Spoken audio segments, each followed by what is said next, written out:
Yo, kamusta mga kami sports? LeBron James, Jared Vanderbilt, at Darvin Ham, yan ang ating pag-uusapan sa araw na ito.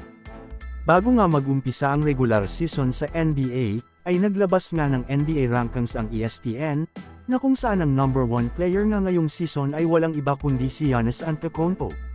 Kaya naman natanong nga ito kung ano nga ba ang kanyang masasabi dito, at ayon nga dito, na marami nga daw ang magsasabi na number 2 na itong si LeBron James.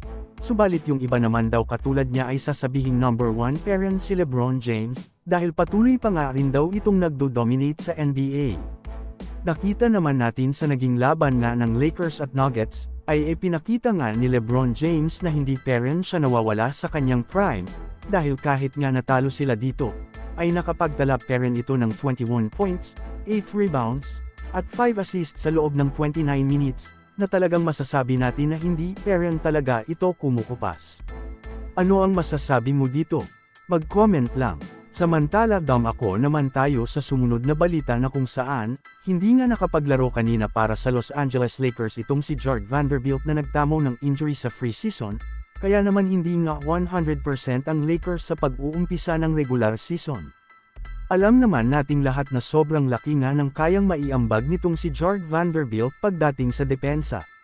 Ayun nga sa mga NBA insiders kung nakapaglaro nga daw ito, ay paniguradong iba ang magiging resulta ng laban kanina, dahil ito nga daw ang didepensa kay Jamal Murray kaya naman malilimitahan nga nito ang firepower ng Nuggets pagdating sa opensa.